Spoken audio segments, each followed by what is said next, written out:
everybody. I'd like to welcome you to my channel, Carry Life 420. My name is Raymond Jones, or Ray Jones, I generally go by. I grew up here in Virginia, Hopewell, Virginia to be exact, until I was about 12 years old, 13. Moved to Kansas. From there I moved to Georgia, and then back to Virginia. And I moved back to Hopewell, and then moved to Prince George, and then now I live in McKinney, Virginia.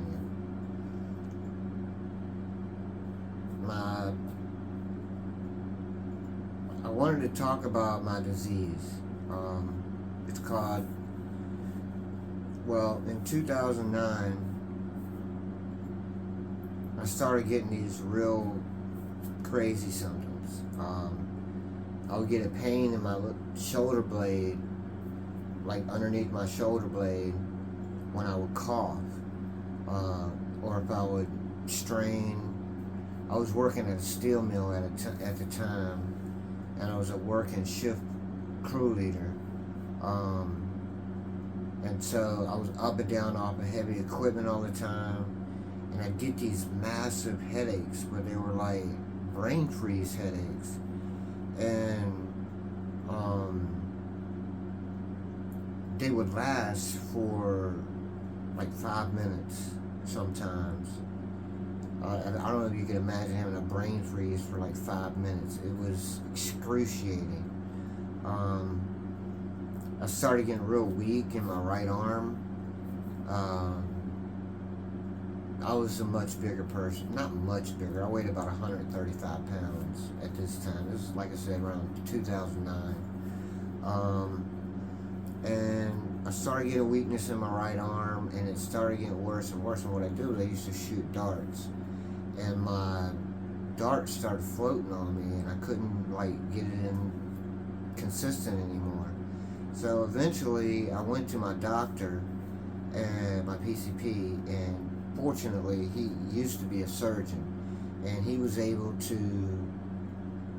through the symptoms that I was describing to him, he immediately sent me to get an MRI. And when I got the MRI, it came back that I had a Chiari malformation. Now, a Chiari malformation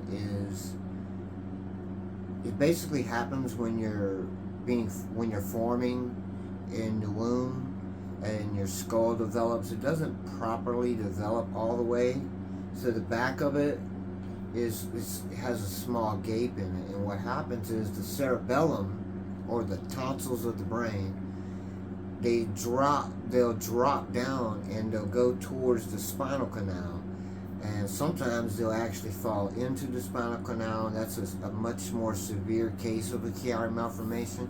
The doctors considered me to have a Chiari 1 malformation, but and as a result of my Chiari malformation, I developed what's called syringomyelia.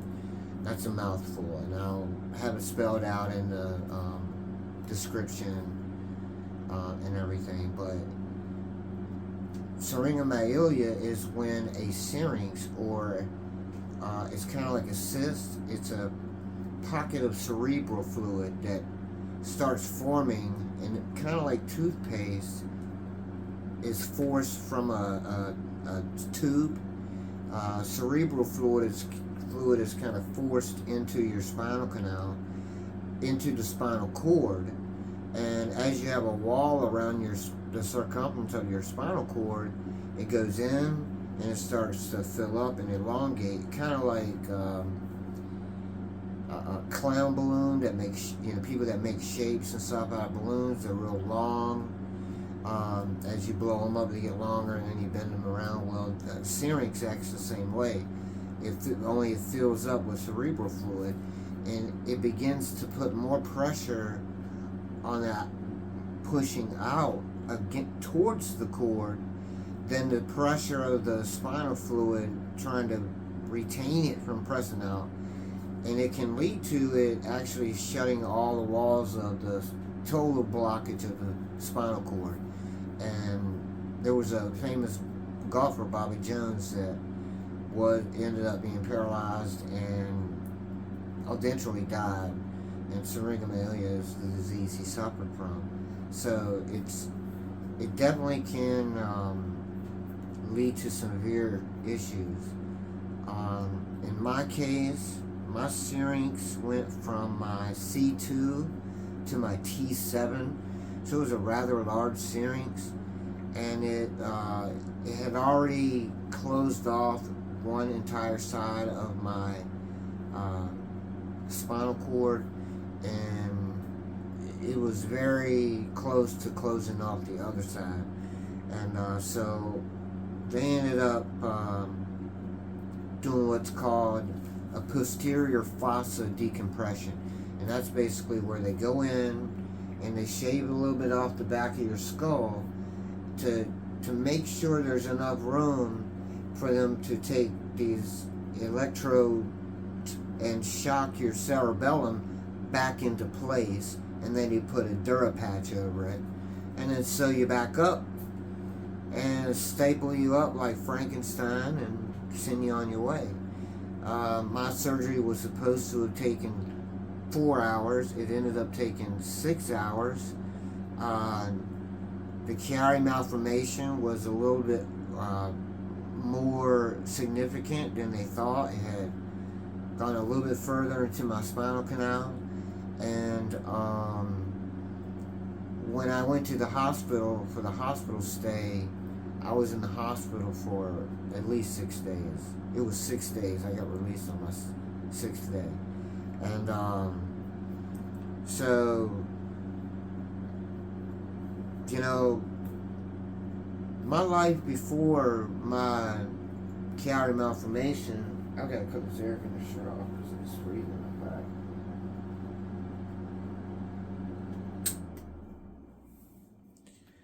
My life before my Chiari malformation and my syrinx, or my disease, you know, I worked at a steel mill. Prior to that, I was in the military. You know, I'm married. I have a wonderful wife of 28 years. You know, we were happy. We owned a home. Well, we were buying a home, I should say. And we had a camper. We used to go camping a lot. We were buying the camper. We had materialistic things. And for a while, we were happy, you know. That's not to say that these materialistic things made us happy.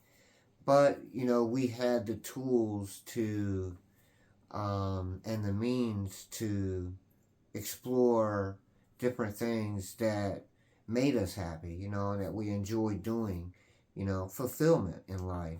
And now, like, I can no longer work. My life, I live in chronic pain, you know. Um, this shirt right now is excruciating to wear. It's very difficult to wear shirts. I have a lot of pain in my, all through here, through from my top of my shoulder, basically going down all the way around the side, almost like I've got broken ribs, and everything's hypersensitive. So if temperatures are colder, like this thing was killing me, and colder temperatures or a fan blowing or a breeze, it can be 75 degrees in the house, and it dropped. My wife turned the air conditioner off, and it dropped down to 72. I can't handle that. It's like my body sucks in coolness, and it turns it into pain. You know, I have pain from my shoulder down all the way through on my hand. Feels like it's in an ice bucket. I could go on and on and I'm hoping that people can relate.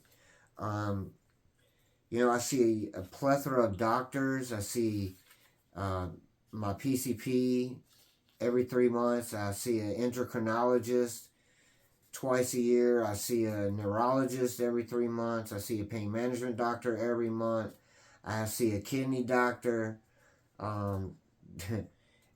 there are so many doctors that I see, like, and my medications, to deal with the myriad of health issues that this has caused in my life.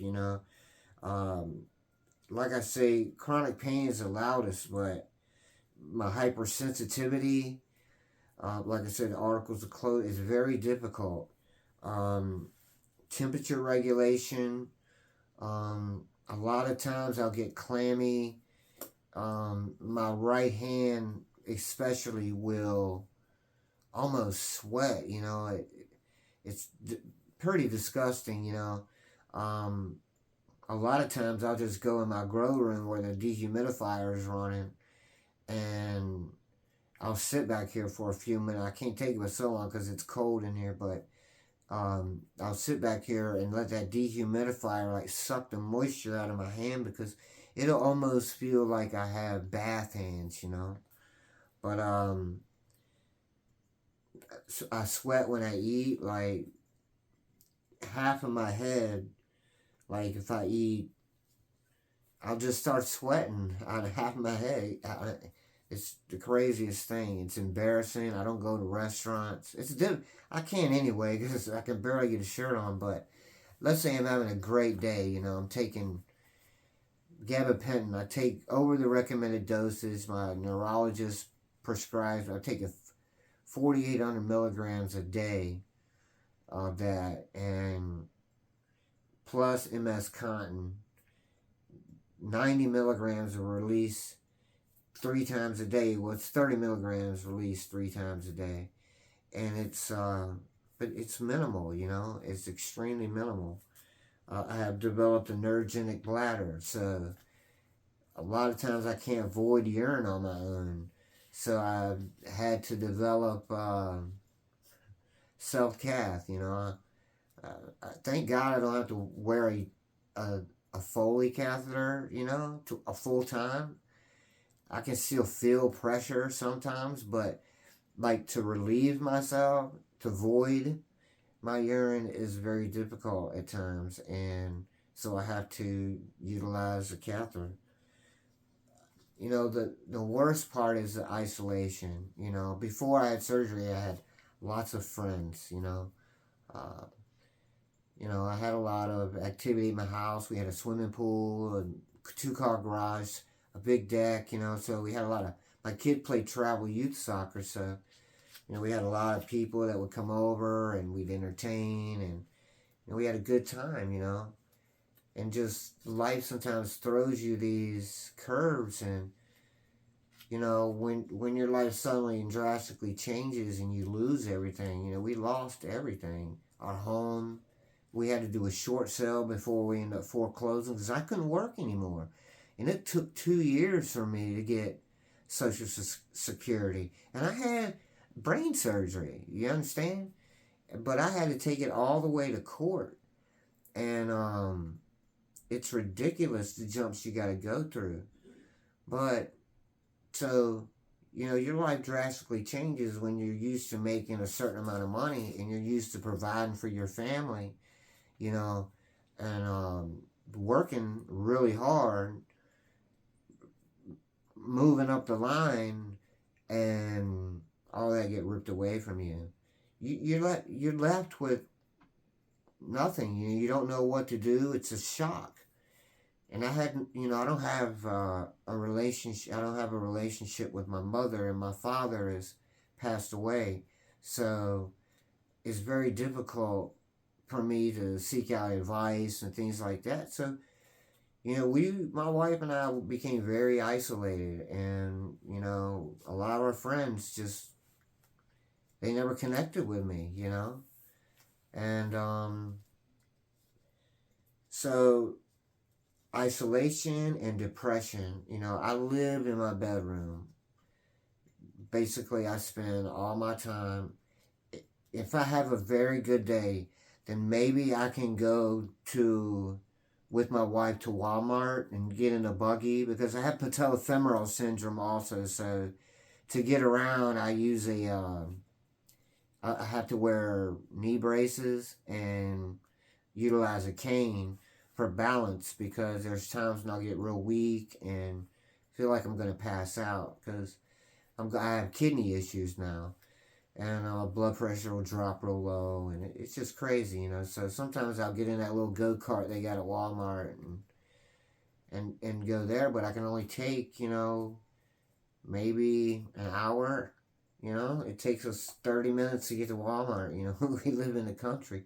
I spend an hour there. By the time, you know, I'm in the car, I get home, I'm wore out, you know, and I might be in the bed for the next 3 days. So I've got a little chair in my room. I sit there and read and, you know, try to learn about things. But what I noticed was that there wasn't a lot of avenues on YouTube, or like for me, I try to reach out to like a pain, like a some kind of support group that can help me deal with all the. I mean, in a sense, this is kind of traumatic. It's a sense of trauma, you know. I mean, you really don't know how to live, and you're in pain all the time. It's hard to deal with that, you know.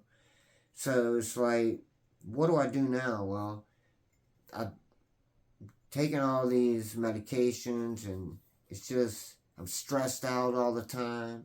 I mean, I can't stop thinking about pain sometimes. It's just, oh, it's so loud, you know. So it became medically legal to utilize cannabis now if you have a prescription. So my pain management doctor, you know, he's a proponent of it.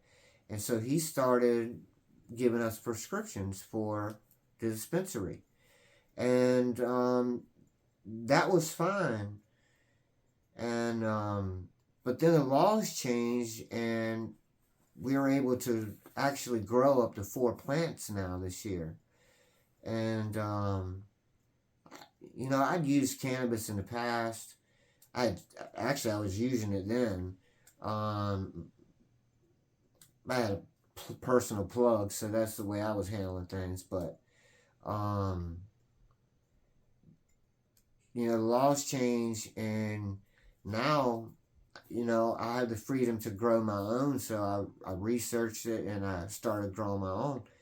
And the next time I went and seen him on pain management, I guess, you know, sometimes I see him, my doctor, and then sometimes I see his nurse practitioner. And I had been seeing her for a while. And then I saw him, and I was telling him, you know, my pain is just, it's off the charts, you know, and it's like, they got his hands tied, it seems like the DEA or whoever, the guard, I don't know, man. I don't know how it works, but it's like he did give me more meta. He gave me 30 milligrams of MS Cotton extended release, and he would also give me an additional 10 milligrams to take twice a day if needed of immediate release. So if I was having a really bad flare up, but the thing is, I'm going to tell you the truth, opiates do absolutely minimal when it comes to nerve pain. Only like gabapentin or Lyrica or something like that, and Lyrica is just way too expensive for me personally. But gabapentin is the only thing that has any effect on my level of pain. And I still, man, it's hard, you know. But so anyways, I went to see my pain management doctor, and I was telling him my pain is increasing and stuff, and he asked me, he said, "Are you still utilizing cannabis?" And I was like, "Yes." I both use edibles, and I smoke. And he was like, "Well, where do you get your supply from?" And I told him, I said, "I grow my own now." I didn't tell him how to plug, but I told him I grow my own now. And he kind of looked disappointed. He had this look on his face. He was like, "Okay." Because I told him, I said, "Since it's legal now, I grow my own." And he was like, "Okay."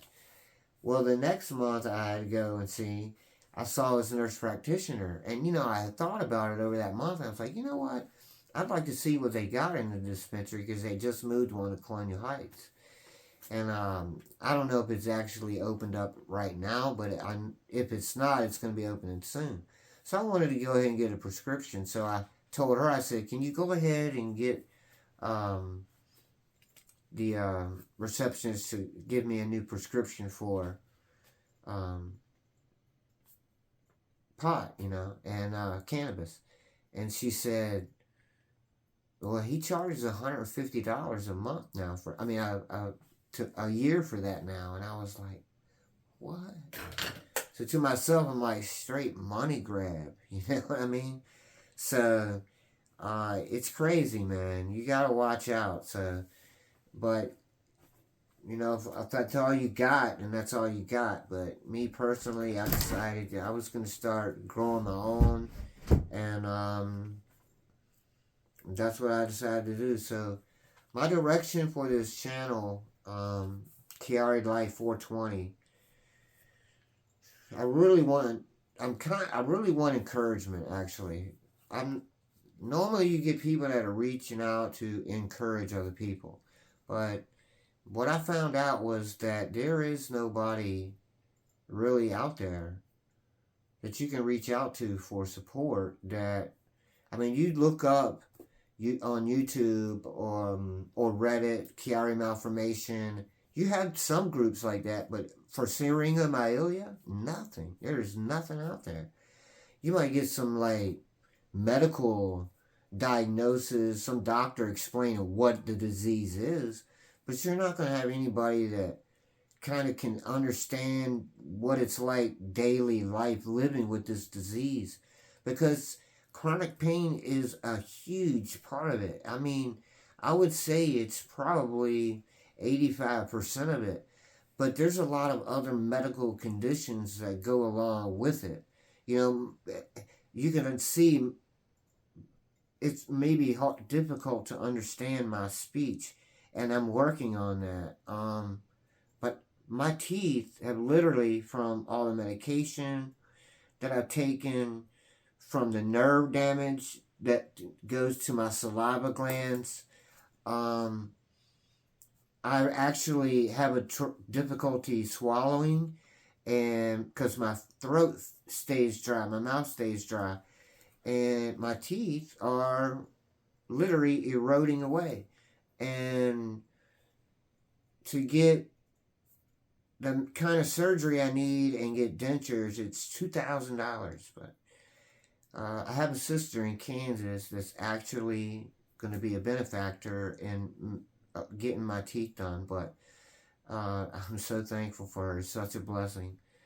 So that I will be working on this September or October. I'll be going to start that process.